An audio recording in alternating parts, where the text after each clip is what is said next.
I always wanted to run away from home. God. When I saw white kids do it in movies, I was like, that looks so cool. I even did it whiter than them. Hey. I embezzled money out of my mom's bank account.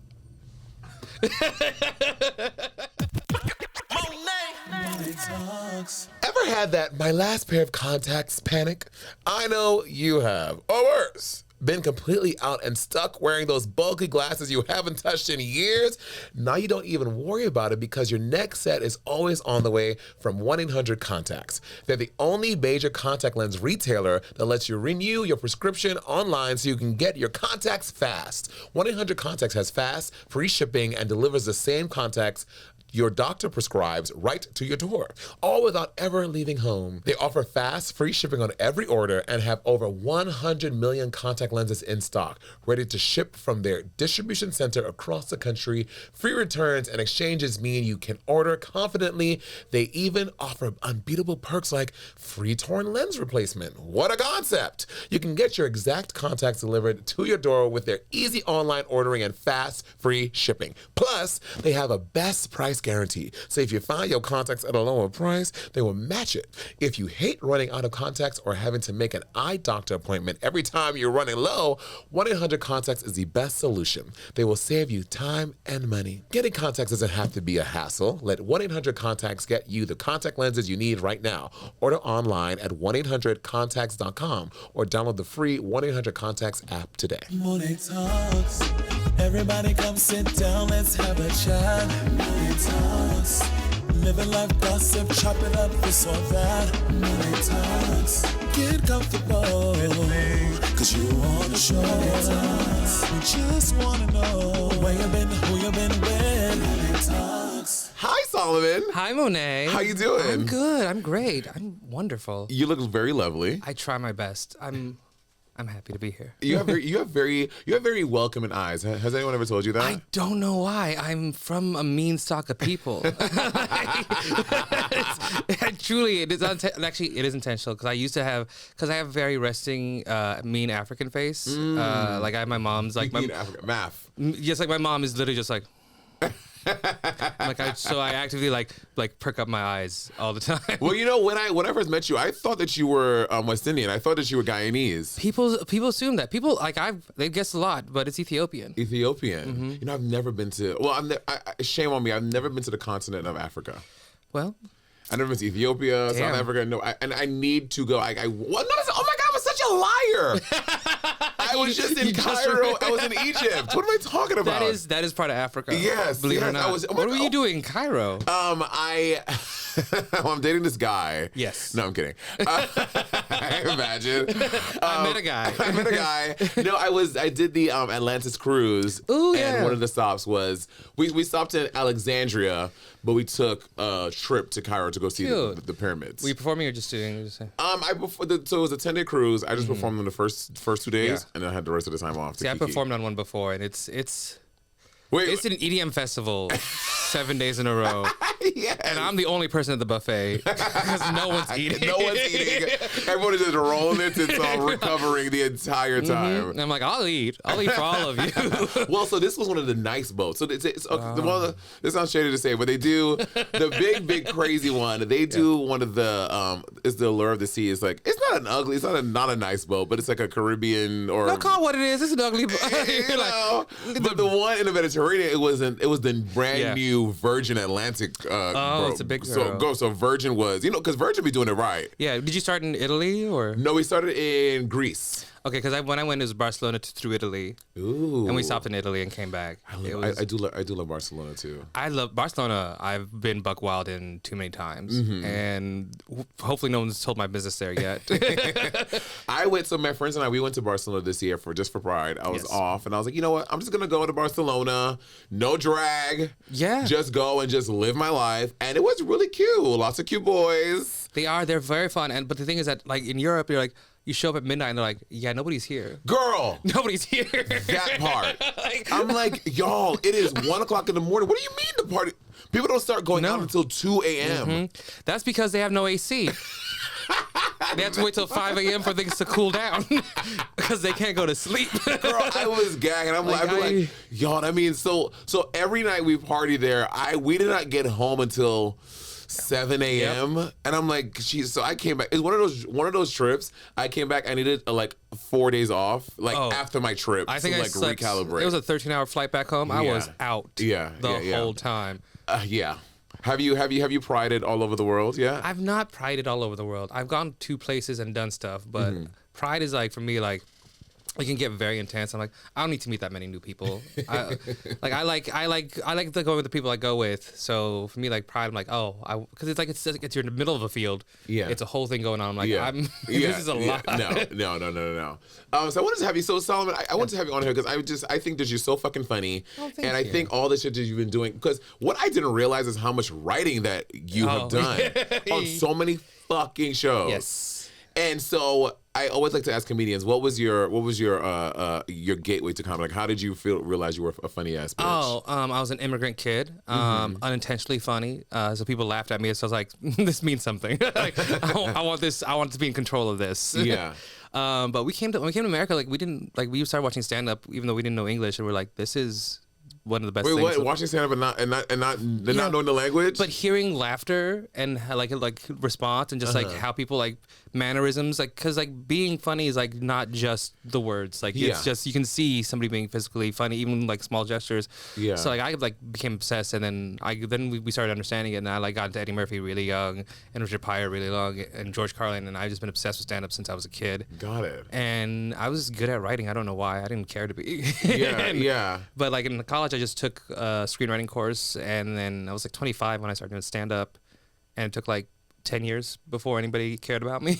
And you started stand-up in Seattle, Washington. Which, I mean, obviously comedians start everywhere, but when I think of stand-up, I don't think about Seattle. It's a very good stand-up city. Is it really? So when I started stand-up 2007, there was an alt comedy scene, and it was like the birthing of the alt comedy scene. And it was what's alt comedy? So alt comedy is like when when you do DIY spots, when you do bars, and like you don't do the standard comedy club. Got it. Like a bar would be like, we're doing a thing tonight, and got it. Not necessarily it's like kind of following the drag rules. Got it. Of like we're gonna find a spot, and we're gonna do a comedy show. We're gonna do a show there, and that's essentially what stand-up was when I started. Like you find a spot and do a show there instead of going to the comedy club, waiting at an open mic, and hoping that you get passed. Like we're like, no, we'll just do our shows, get as much time as we want. Well, that's what I found out because I didn't come up through comedy through the New York scene, like people like Mateo and Nicole and stuff. Like I was doing drag, got famous on Drag Race, and then I got an opportunity to start doing the stand-up 4 years ago. Now I've been doing it.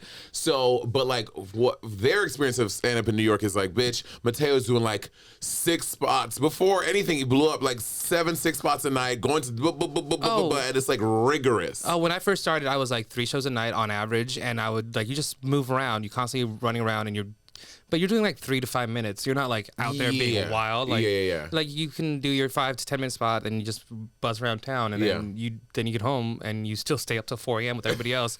Talking about comedy. Yeah. Well, I'm so long-winded. Like, so I've started doing spots here in LA, and like they'll give me 10 minutes. I'm like, girl, 10 minutes is. But by the time I say everything, I'm like, man, I'm getting a light already. I'm like, I just started. Girl, I'm always ready to get off the stage. I was born to leave. You don't have to even bring the light up. I know exactly 10 minutes in my heart. I think that's always the culture of comics. There's the comics who are like know the light, and the comics who are like, I'm gonna talk, and then you get to give them the light a few times. They're like, all right, I'm coming. I'm coming, girl. Okay, so you said your family immigrated here from Ethiopia. Do you have any memories of it? Because y'all were Ethiopia, then you went to like 3 places before Seattle, right? So I actually came, like I wasn't born in Ethiopia. I was born in Sudan. Sorry, into Sudan. Oh no, I didn't say it. Yeah. I was born in Sudan. My family was refugees, and we came to the States when I was 3. So I don't really have many memories. Like my first very good memory is flying to America. Got it. And we flew to St. Louis, Missouri. Why fucking Missouri, girl? A church found us and sponsored us and let us, and that's where we ended up. I say, ain't shit happened in Missouri. Oh, believe me, it's St. Louis especially. Like we showed up and like, oh, they're angry. And it was like sour eye. She's sour. And a blizzard. Ooh. We never going from Sudan to. Keep in mind, my family, Ethiopian, we've never left where we're from in the history of our whole family. So the first time we ever touched snow, and we're like, absolutely not. Yeah, you gotta go. This is hell from the sky. Y'all gotta, like, hell no. Yeah, to your point, like I don't have any memories before 7. I don't think. Yeah, that's when my first memory starts. I think usually like everyone's first memory is like a very big, slightly traumatic memory. Yeah, and my first memory is me on an airplane. and being like, this is, oh, so we're in the sky? I don't think this is like right. But we lived there for like 2 years, and my mom was like, this place is bad. Yeah, we gotta go. We gotta go. Uh-huh. And then we moved to Fresno, California, which is so she didn't mean what she said. I think Fresno. We went to a worse place. Okay, wait. I think I confused Fresno. What's that movie, Jason? I always confuse Fresno and Fargo. No, I would rather Fargo is a much more beautiful and thoughtful space. Is it where is for Fresno is in California? Central California, Raisin Valley. You better know. Oh, I was there for 7 years. Got it. There's a no in the name for a reason. Like, you do not want to be there, and yeah, we were there for like 7 years, and it's like racially divided by meth and crack. So it was a time. Okay, so this is both an experience that both of us have. Yeah. I was born in Brooklyn, but then at like a year I moved to St. Lucia. I lived there for a number of years. Then I came back when I was 11. So my experience coming back to America, because I had like a very thick Caribbean accent. The way these kids tortured me because I was a fat, chubby little boy with a crazy accent from a country didn't understand it. And I stopped in Atlanta first. Yeah. Like, girl. Oh, that's where they make songs up about you on the spot. Literally, it was awful. It was tough. Look, as somebody who wore off-brand sneakers and all-black school. Same. Like you cannot even. There's nothing anyone can say to me in life right now that'll ever hurt my feelings. Like how those kids, girl. When they call you lady hips. How'd you know that'd be my problem? Same, Solomon. Same. My hips have not lied since the 4th grade. Okay. It was like, honestly, like, I feel like when black people make fun of you as kids, it will make you better in life. I agree. Like, it's 100%. like, because now it's like, you can't, like, I have zero doubts in my body. Like, it gives you nothing but confidence. Like, it hurts your feelings in the moment, but then you're like, you know what? I'll work it. Because I think that's what the test is when you're made fun of in an all-black school. Is like, you either fall apart or you make that your strength. Yeah. And if you don't make it your strength, you're done, girl. You're cooked. You're done. Yeah. You're cooked. So now you also celebrate your birthday with Jesus. Yeah. Christmas Day. You and Jesus, y'all were both born on the same day. Well, that's not true because I mean, I think if we go back to BC or whatever AD, I don't know what thing we were in. He was, I think technically he was born in like May or some shit. September.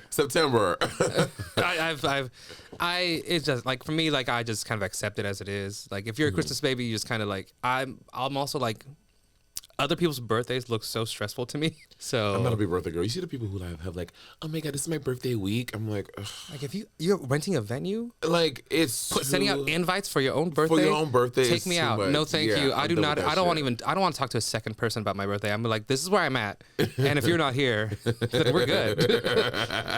And that's the thing. Like, if you're born on Christmas, you don't have to live up to anyone's expexpectations, and no one's gonna try to surprise me. Yeah. Like, I'm just like.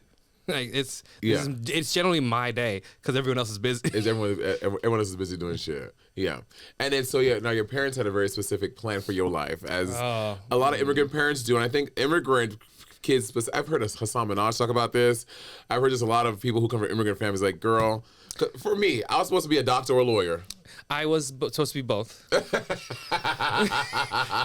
And it was crazy too because I'm one of like 7 kids, and my parents call me Dr. Solomon. But I was the only one called Doctor, which is a crazy thing to do to 6 other kids, and the one kid that they're gonna fight about that. Yeah. So it's like, but like a lot was put on me, and I was very I was the one that filled out all the applications for my family. Oh wow. Because I was the one that had the best handwriting. Got it. And because you were the faggot. Yeah, I was. Yeah. I got detention in 2nd grade for bullying the other kids for how bad their cursive was.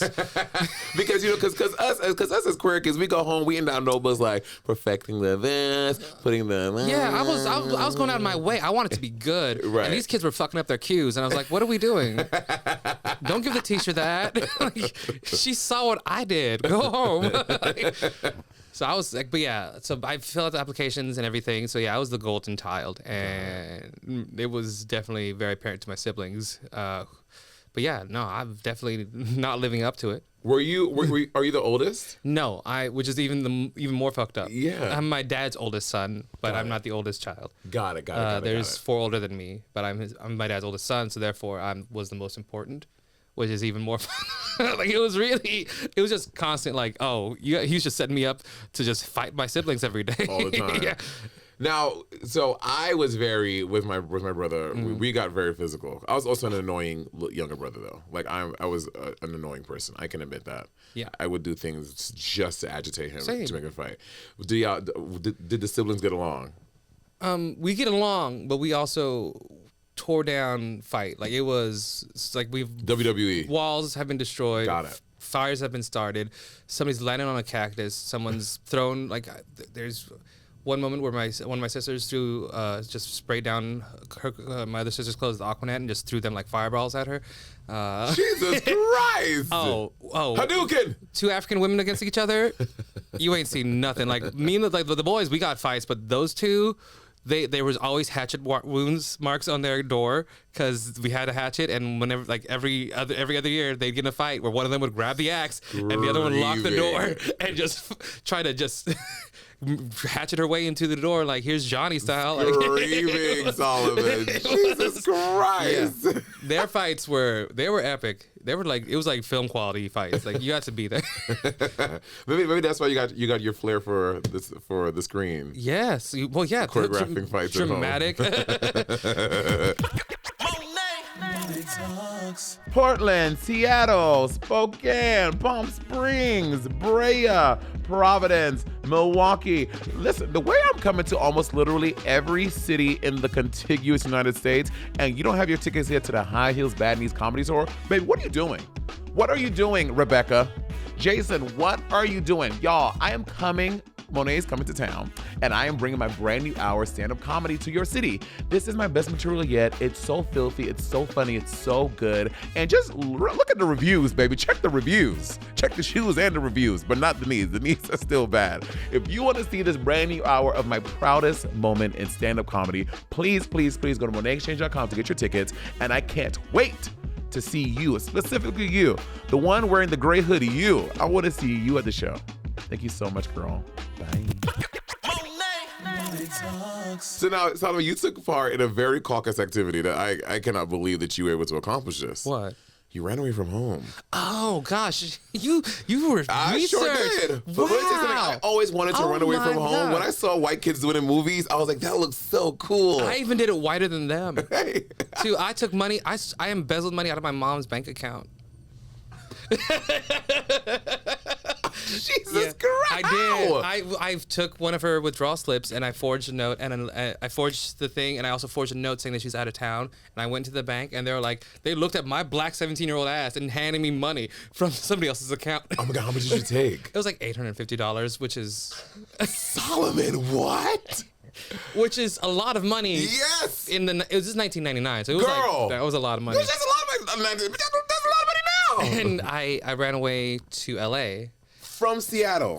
I showed up at the Greyhound bus station at midnight, bought a bus ticket, and the way they looked at a 17-year-old and treated him like an adult man and let me on the train, it was... Okay, what was the plan? The plan was to show up and get famous. Got it. You're just gonna leave Seattle, come to LA, and do your thing. Yeah, I took the money, I ran away, and I did it at midnight. I even called a cab to the Greyhound bus station. I took all my stuff. I had 8 pieces of luggage with me. Girl, okay, I'm thinking you're gonna have a stick with a little thing on the end of it. No, girl, I had 3 big pieces of luggage. I took all my books with me too. Screaming. I was by myself, and I stayed at a hostel around the corner from the Chinese theater. Wow. And I stayed there for 2 months, ran out of money, and I stayed in shelters for 3 months. And then so it was so with that space of time you were gone, were you still communicating with your family? Oh no, I left a note, but both my parents are illiterate, so I just might as well put garbage on my pillowcase because nobody read it for 3 months. Oh my God! So where did they think you went? Well, on the note I said I went to Canada, and then my brother eventually was like, "Oh, there's a piece of paper on my brother's bed."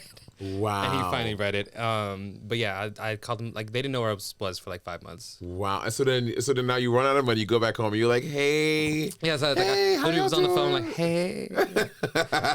So I'm in the mental hospital.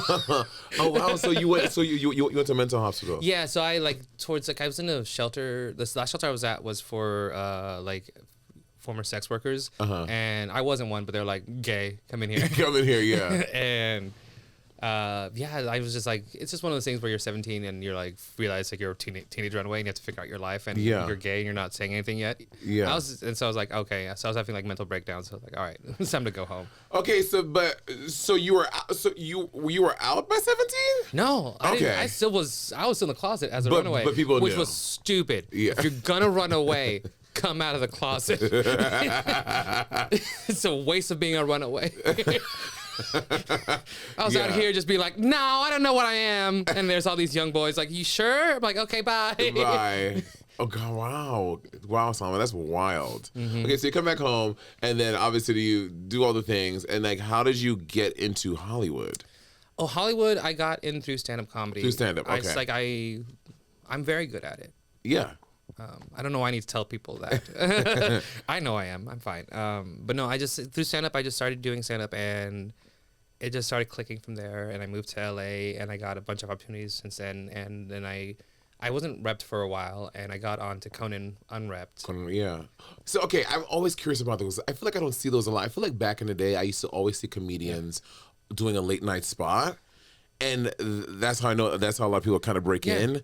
But why? I feel. Am I crazy, or do those not happen as frequently anymore? It's not as frequent anymore. I think people now kind of have to they kind of require them to get some sort of online traction. I fucking hate that shit. I was just talking about who was talking about this the other day. I hate the whole make it yourself and then I hate that. Well, the thing is also a lot of people that did break through online stuff have done are very good on stage beforehand. But when you present it that way, people just assume they can skip the step of being good on stage before being good online. And you're like, girl, no. You'll be eaten alive. Yeah. But that's things the issue now is we're in the phase where online traction matters more than live capabilities. Which is it is what it is. For me, I can see the benefits because you can get into a wider audience, but I just for me I'd say I feel it's people are missing out on discovering something new by going out and being a part of their local scenes. Yeah. And I think that's way more damaging.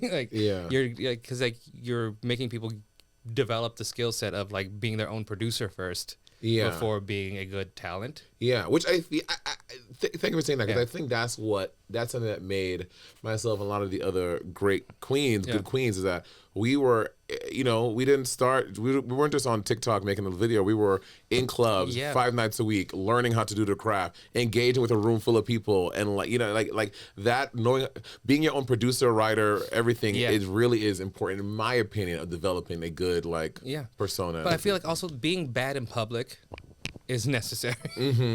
Being bad in front of a small group of people makes you become great in front of a large group of people. Yeah. And if you're just doing it online, then you're missing out. Yeah, I agree.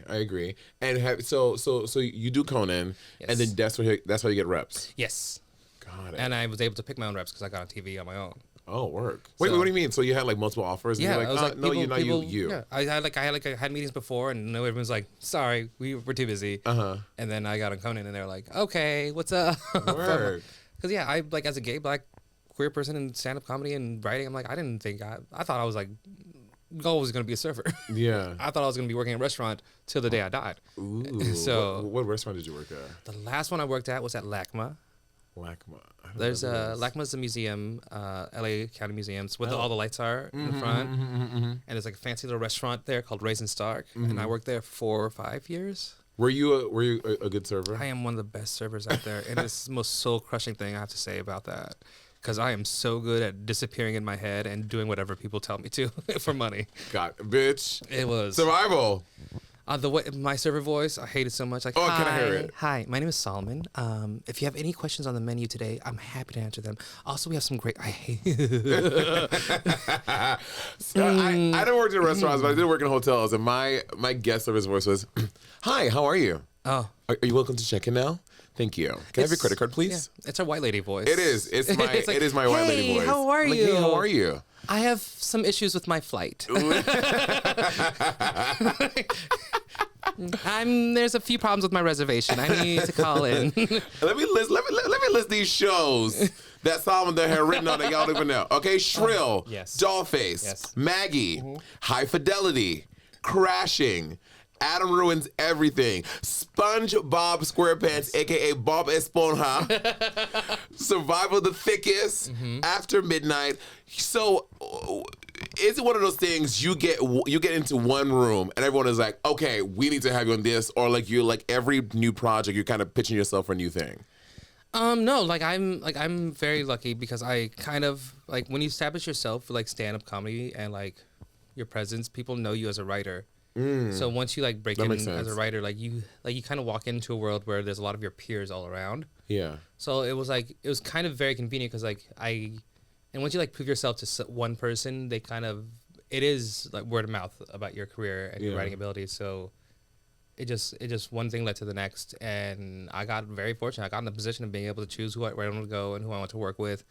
And I'm always very much like, is the woman in charge? I'll be right there, because it's a scary industry with scary people who are mean. So I'm like, I want the most pleasant. Like money is fun, but I will always choose the job that's the most the most comfortable and joyful for me. And I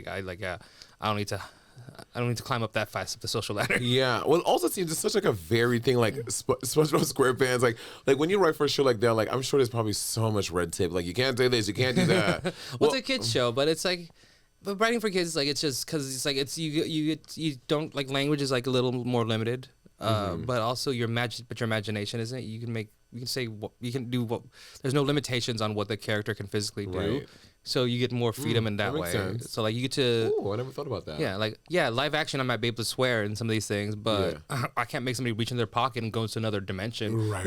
So, I never thought about that. That's a great way to look at it. So like that's things like a limitation doesn't mean like I always find like one limitation means that there's another freedom somewhere else. Yeah.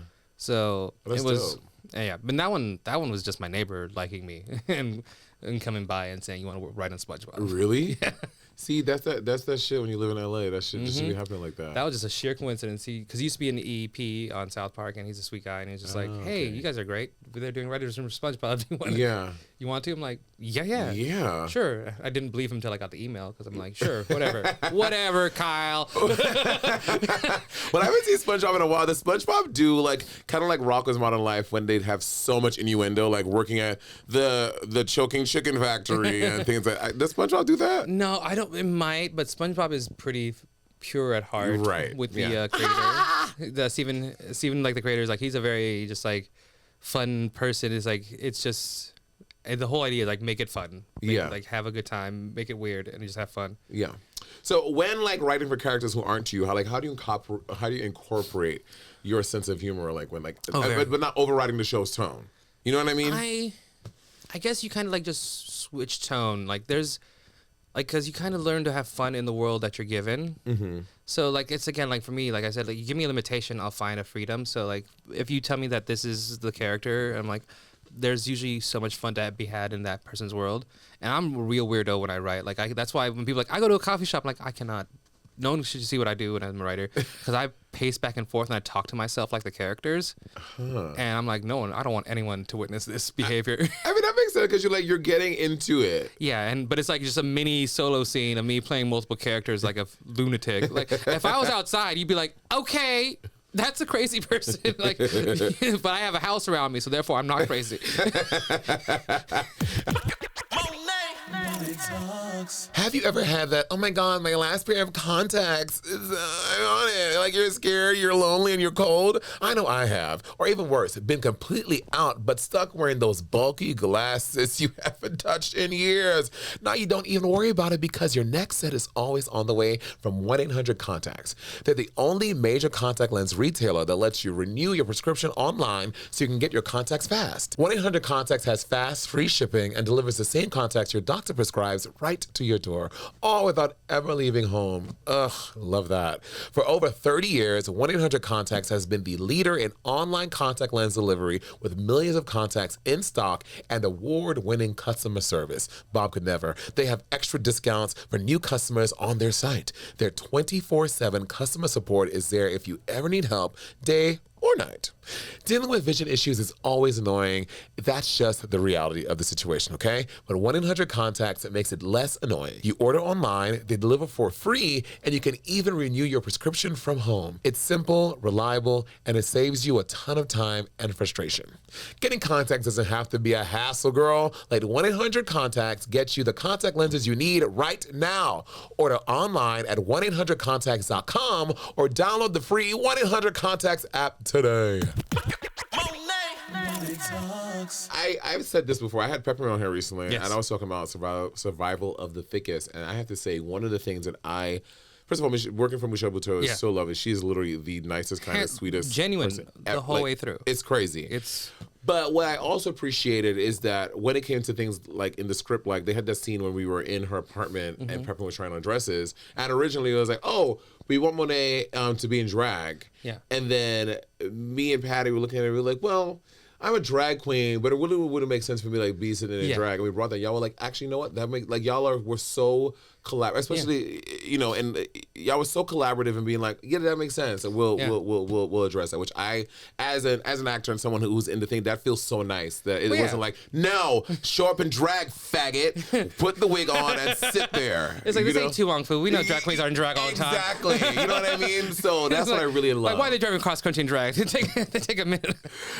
Girl, I mean, listen, Salma, can you please get us a reboot? Can we need a Suang Fu was how many years ago? I want to say 30 years ago, at least minimally 30 years. Yeah, it was 30 years. It definitely was before 95. So we need how long? You think it was before 95?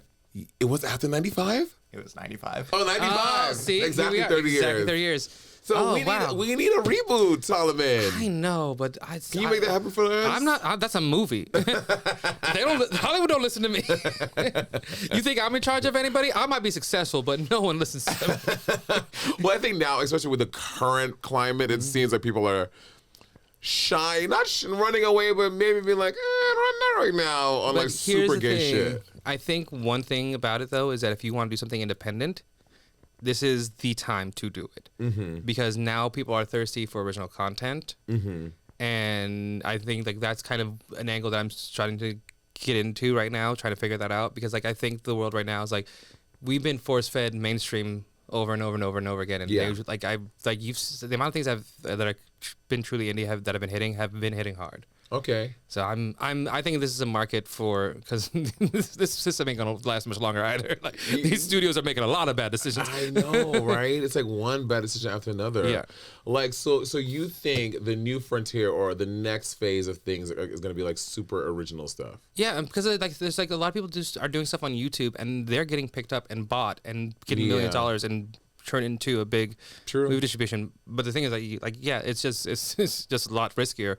But I think in the end, like that's one benefit of everybody being famous off online is like you now have a truly independent platform. Well, I mean, I see what you're saying there, because what's that show that's so viral? Something like you have the pop the balloon thing. Oh yes. Like it was so huge online, and then Netflix is like, oh, we're gonna buy this and make it this show. But I don't think it works. See, sometimes it doesn't work out when these networks or these streamers buy these shows. I don't think it worked out on Netflix. No.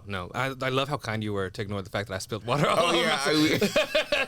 You're like, we're gonna skip over this. I'm like, no, let me be embarrassed. Don't let them know the truth. You know what, Jonathon? Loop it. Loop it up. I spilled that water like an idiot. It's just a little like, it was truly like the dumbest. Like, what are you doing? It's like right. You've never drank water before. We need to wash the carpet anyway. No.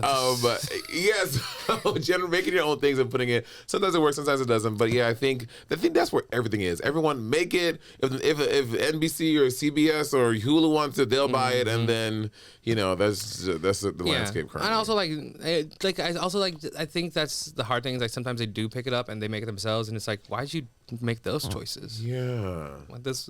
Yeah. Like no shade, I think for the Pop the Balloon one, they wanted to have, and I love her. She's amazing.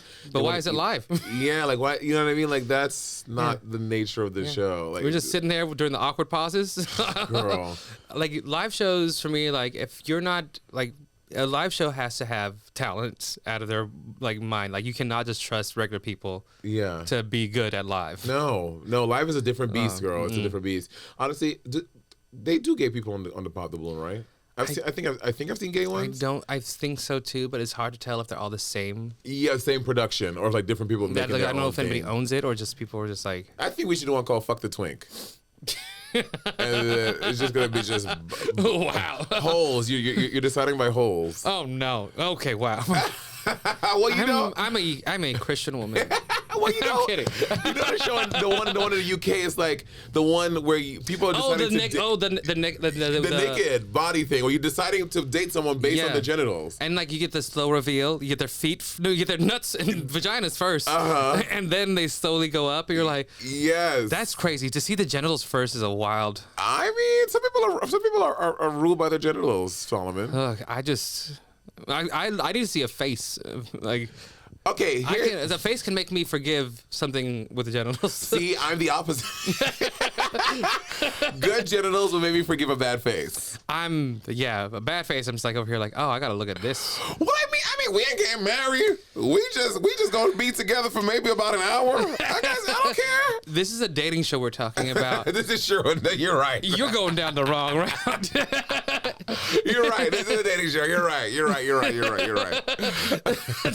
Though I do. The one thing I do about that show is that you also get to see them on an actual date, and it like the amount of times that's just awkward is so often. I know. It's like, well, here's my thing, Tom. Here's my pitch to you. Maybe we are focusing. I think we have had what 2 decades of dating shows. We need fucking shows. We need shows that are about people just trying to hook up. We get off Grindr, like make shows for the sole purpose of this finding the right one is just for a hookup. And I think this might be my $1 million idea. And I just said it online and someone's gonna steal it. And you better credit me at least if you make it. We need the hookup show. girl, she just described porn. Y'all don't need to. No, we're not gonna see them fucking, but we're gonna be like, you're deciding to date. Oh, you don't see the fucking? No, girl, she just described the boring part of porn. Like, everything before they fuck? Absolutely not. You know, I think because also I think there's also some nostalgia we need to bring back to. You remember shows like Eliminate? Oh, that shows Eliminate, Fifth Wheel, Cheaters, Blind Date. All of those. That was TV. Bring that back. Especially like. I especially love Blind Date because it was like pop-up video or like saying a random nasty fact about the people. Yes. You're like, yes. But for me, like Fifth Wheel, especially when it's 3 girls, 2 guys, and none of the 3 girls want to be with those 2 guys. Guys, girl. And it's just I used to love Fifth Wheel. Oh my God. Or what's the other one? Room Raiders. Oh. When they brought that black light in and it was cum all over the room. That was the best. That like in the way but also Next Bus. Next was great. Like MTV, this is what MTV was in. This is when MTV stopped doing music videos primarily, and they were in their bag in these little dating. Oh, they were, and also parental control, where the parents get to decide. I don't remember. I don't think it was parental control. The person has already dating somebody, and their parents want them to date somebody else. So they set up the kid with a bunch of other dates while their current shitty boyfriend/girlfriend watches them going on these dates. I think I do remember that. I think so. That one was bring back these kind of shows. And again, let's say if I wanted to create one, because you know, anytime they had the gay episode or they had like the one gay episode a season, bitch, I would be like, oh my God, gay guys. First of all, the gay next episode there's several, but there's one. These menacing twinks were so hilarious. Was it? The next one? There was collars, next one? all their collars were popped because it's the early 2000s. I think half of them wore flip-flops. Were they like the double pop collars? Oh my God. Spiked gelled hair and just all like that early 2000s white gay sassy where it's like it's like you cannot even like that was a time capsule that really was there. It was Now let's say I wanted to create a show like that to kind of bring it back to the ether. You know how many hundreds of thousands of dollars that would cost to make a show like that? Yeah. You know what I'm saying? It should be free. No, I think like bring back Next Bus, bring back Fifth Wheel, bring back Eliminate. These are, because like now it's like, oh, we want them to get married and fall in love. I'm like, I don't care. Yeah, no. I do not care because they're not going to get married and they're not going to fall in love. That's what I'm saying. Like, that's not going to happen. That's what I'm saying. Show me a messy competition and then go to the next group of people. That's what I'm saying. That's why we should bring up the hookup game. So I want to play a game. It's called the Juice Box in honor of your podcast, The Juice. Oh, thank you. Yes. So I'm going to give you rapid fire questions, and you have to answer with the juice or a hot take or a story about it. Okay? The wildest green room rumor you've heard. Oh my gosh, that is hard to do. Cause I've been in a lot of green rooms as a comic. The one you can tell us. Preferably something about Eddie Murphy. Okay. No, the amount of people that have shit themselves in the green room has been. It's because remember, there's a lot of straight male comics. Yes. And straight men are gross. Straight men are gross, and they do like to shit themselves. And one guy specifically shit himself. I can't remember where this was. I was on tour, and he had to like excuse himself. Screaming. But because it was a moment of me going, "Hey, it don't smell good." Oh God! And he just was sitting there, just so embarrassed, like I gotta go. And it was like before we started, and I think it was my opener. I am screaming. I've had one awkward open interaction. It was in Spokane, Washington. It was a straight guy, and and when you find out you were opening for Monét X Change, 2 sold out shows, and the first show. He goes out there and he's doing good, and then the last like 5 minutes of his set were all like about trans bathroom jokes that were not funny, and the audience, girl, when I say the audience turned on him, I was like, why would you think that my audience would be the audience to get trans bathroom jokes? Because they think that they can get away with it, right? But it's like. Because especially like in your first few years of comedy, you're like, I'm gonna shock these people. You're like, yeah, maybe you should shock them with something that is relatable, with humor and jokes and comedy. Yeah. But like, it's like you can't shock people by insulting what their beliefs are. Yeah, it was. Unless wild. there's here's the thing. I always say anything can be funny, but you better make sure it's fucking insanely hilarious. Yeah, I agree. A time you realize you were the drama. Never. Never? Tell him, please. I don't believe it. No, I'm a perfect person. Actually, no, there's one time, I think I've told this story before. I don't know when, but a friend of mine had a crush. Well, I didn't like him that much. The person that I knew had a crush on a girl, and another friend started dating her, and he got really upset. So I almost got upset for him.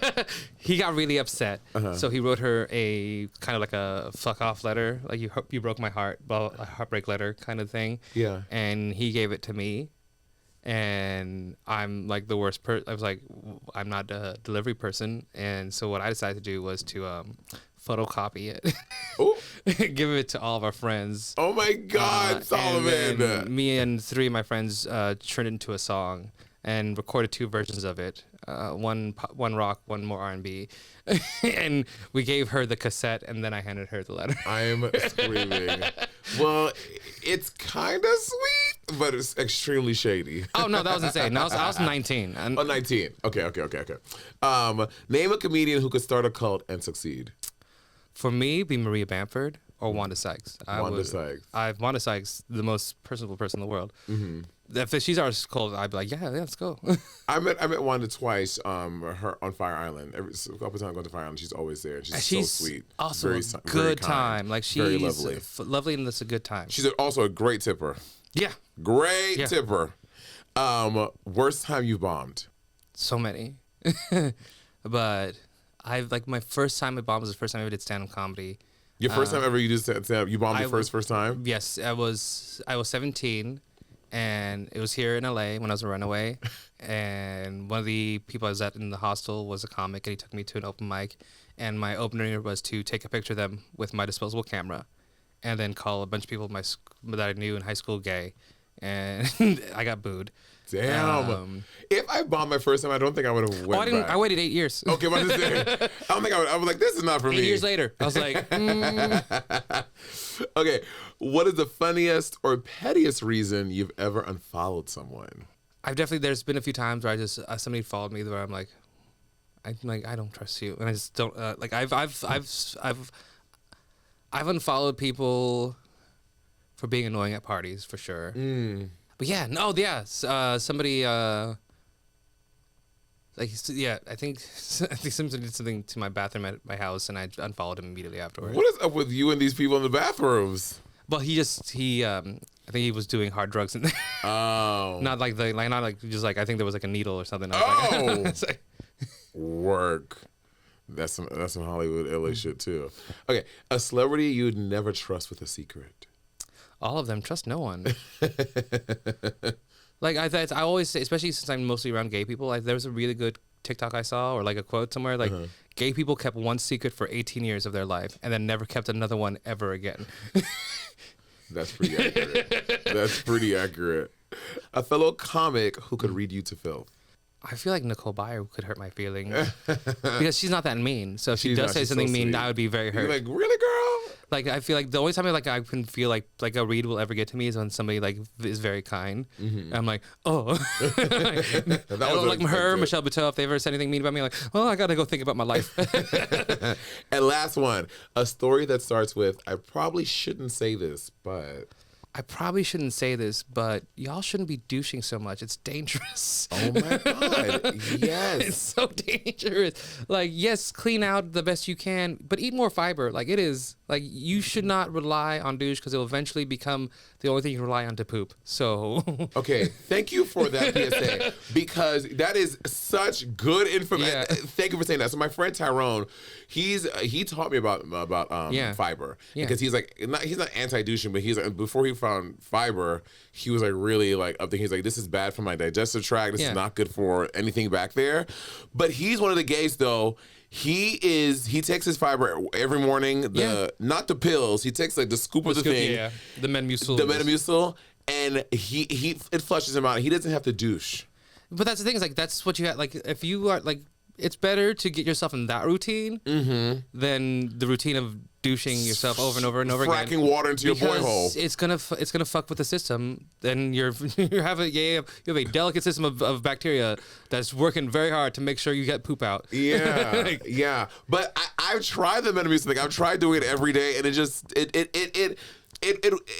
ebbs and flows. Sometimes it's good, sometimes it's bad. So I'm like, but if I'm in there for longer than 20 minutes, I'm like, baby, it's a wrap. Let's just sit there, let's just look at each other in the eyes and jerk off. Sometimes you ain't got a bottom. Yeah. Sometimes you can sit it out. That's just not going to happen. But I remember in like my early 20s, or honestly mid to late 20s, I used to be, y'all, sometimes I really wanted to dig. So I would be in there for a fortnight. I'd be there for, I watched a whole movie. I watched Avengers Endgame. That's what I'm trying to get. That's not good for you. I know, that's how awful. you get your hemorrhoids. That's how you get your fissures. That's how you get the most damn. It is a very, very sensitive area. And as somebody who's about to get a colonoscopy, be careful. See, you're about to get the ultimate douche. You got a super douche. Yeah, well, you know what? That's also a big Hollywood thing too. They talk about everyone gets like colonics here. Yeah. I've never had one, but I want to get one. I feel like if I get a colonic, I want to be. I'm not gonna eat. I hear I am warning you about douching regularly. You're like, I'm gonna go get a colonic. I'm like, that's not good for you either. Well, I thought a colonic is good once like every couple of years to like fully flush out your system. No, your system flushes out every time. Your body doesn't keep anything back. Okay, so I should not get a colonic. Yeah, then. you're not like you don't have like residue from 5 years ago just hanging out. Like you flush out every time. Like that's just some fake science. True. And it's just a way to charge LA people money to do something that they don't need to do. Oh no, they should keep doing that. Keep the business open. White people do whatever you want. I ain't gonna stop you.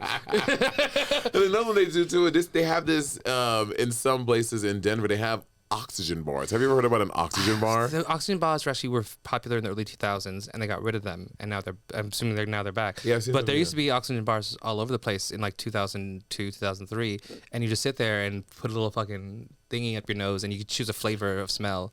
And like and just huff air. Like the whole premise of this was that it was giving you pure oxygen, like pure O2. I'm like, what the fuck are we doing? That we're selling people air. It was a thing. I'm like, things always come back. Like people are doing the IVs now, which I'm like, good for you, but I'm like, I don't know. I'm always afraid of that too. But. Yeah, girl, I did a tour with a girl who, on the tour, she would get really wasted, and a couple times we were being in next city. And she would be painting, doing her makeup, and and she would call a doctor in. She's getting an IV into herself while she's doing her makeup. That stuff does work because that is truly like pure vitamins into your system, I'm too worried about the long run of things. I'm just Yeah. I've done it a couple of times and I felt good, but I'm like, you know what? Sometimes I feel like my body punches me for a reason. I shouldn't. I should be hungover, and I should learn my lesson. Exactly. And I've done that. I did it one time, and I did not feel any different. Really? But also, I'm a tank. Like, even it takes me more weed to get high. It takes me more mushrooms to see things. It takes me more. I need more than everyone else normally. I do too, So. But I feel like, if you put it into my blood system, I'll feel it. Well, things come back. I'm like, I agree with you. Things come back, but like, bring back gauchos. Bring back Jinko jeans. Don't bring back no goddamn. Don't bring back oxygen Jinko bars. jeans, please. I can't go through that again. They're already back. I'm glad that baggy jeans are coming back. I just y'all. You guys are stepping on your own feet. We are, but you know what? I'm happy that the oversized thing, because a girl. If we could throw images of me from when I was in my because I have just I am a hippie and wide and thick and and the way I used to be in these streets in this world. I held on to them for so long. Girl, I remember when American Eagle was all about the low rise and my low rise ass, half of my girl.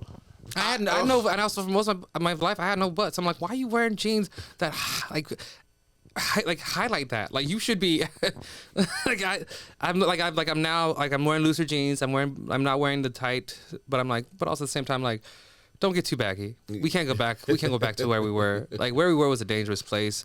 I remember the bottom of all my pants were just ripped apart because I was stepping them on all the time, and it was raining outside, and they would get wet up to my that's the only shin. part. It's the wet. It's like, there's a middle spot, and we found it. Let's stay there. Yeah, for sure. Salma, thank you for being here today. Thank you for having me. In your living room, it's very nice. Well, we love recording downstairs here in my basement. This is very cozy. Yeah. And why is your house only a basement? That's crazy.